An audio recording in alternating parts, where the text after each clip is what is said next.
Deadrock is back, and we start off where we left off with the fight between Freya, Yakuto, and their teacher, Suru. And of course, Yakuto is lamenting the fact that Suru this whole time has actually been a good man and caring man, and Yakuto never knew that. He assumed he was a bastard like everyone else at Deadrock. And not just that, but now he doesn't have a chance to actually get to know him. Instead, he has to kill him because he's being controlled by God. Just like in the last chapter, Suru is kicking their ass. It is a one-sided beatdown, to the point where Freya even tells Yakuto he needs to use his dragon form, and Yakuto's like, damn it, I wanted to use this against God. I wanted it to be a surprise. But he realizes at this moment, yeah, no, he cannot beat Suru without it. So he transforms into his light darkness dragon form and immediately just blows away half the fucking stadium with a fireball. Lilith is like, wait, that's impossible. I sealed away his dragon form.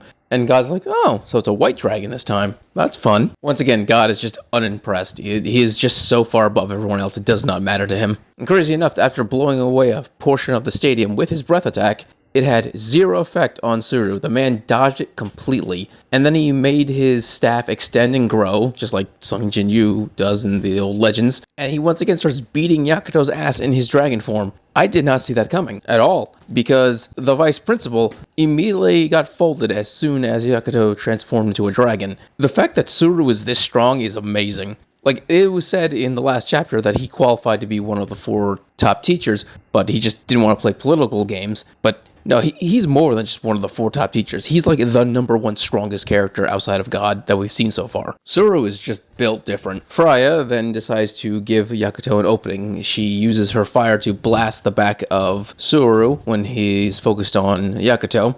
And with that, he's basically stunned for a second, which then gives Yakuto a chance to, well, pulverize him into nothingness. As he's making the swing to crush Suru, he actually apologizes to him, because once again, Yakuto does not want to kill a good man for no reason, other than that God is forcing him to do it. But Suru, like in the last chapter, has already accepted this is his fate. He's going to die this day, and he's okay with that. I don't really feel so bad about him dying at this moment, because just like Yakuto and the rest of Class F, we didn't get to know the guy very well either.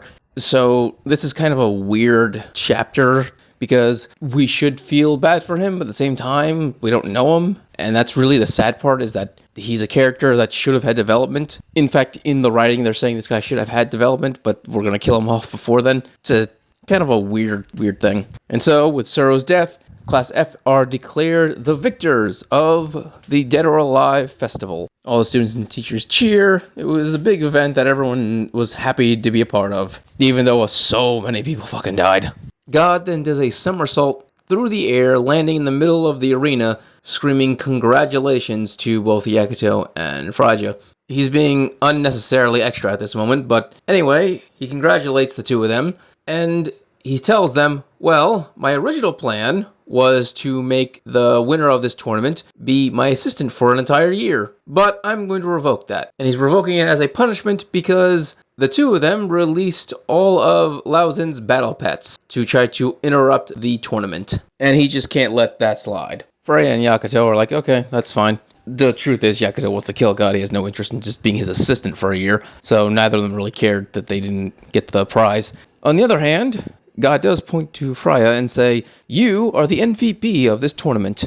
And everyone in the stands goes, oh yeah, that makes perfect sense. I mean, she did kill their teacher Lao Zin, and her fight with Iji was also impressive, since they both hit their origin point in the middle of it. So yeah, the entire crowd just starts praising Freya because she deserves it, and she's really embarrassed because she's loving the praise. And so God declares that, obviously, she's the winner. But there can only be one winner of this tournament. And then he points to Yakuto and says, and so you, bang, and Yakuto's head explodes. God kills Yakuto. I was not expecting that. I assumed Fraja was the one who's going to die this chapter. That's what I was assuming this entire time. But no, it was Yakuto. And his head splattered into a bunch of pieces. So he is dead. Not even Makoto can bring him back, because that requires her to have all the pieces, and there's no way they have all the pieces to an exploded head. So Yakuto is dead. The only way he's coming back is if A, he has some kind of magical regeneration ability that we don't know about, which I doubt, or B,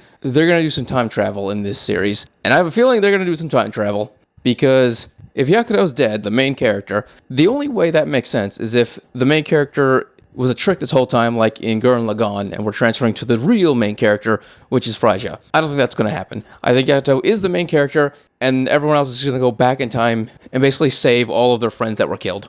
I have a feeling that we're going to see a lot of undoing of the story that we've seen so far. I would not be surprised if the Hunkatakuri's magic spell that he's been writing under the school has something to do with time travel or whatever. I don't know, but like I said, I can't believe that they would switch the main character over to someone else. Continuing with the end of the chapter, Frisia is about to just lose it. She's about to attack God, which would be stupid because he would then immediately kill her. All of her friends then yell at her to stop. And she listens. She's able to still listen to reason at this moment because she realizes she can't be God. She will die. And they will make her attempted killing of God pointless. And so she swears at the end of the chapter that she will avenge Yakuto. Once again, she could become the main character. That is a possibility. But once again, I think there's going to be like some time travel thing going on. I just find it hard to believe that she will become the new main character. But hey, I could be wrong. We'll just have to wait another month. So if you enjoyed this video, subscribe, give a thumbs up so you enjoy more Deadrock and other anime things. Thank you and have a great day.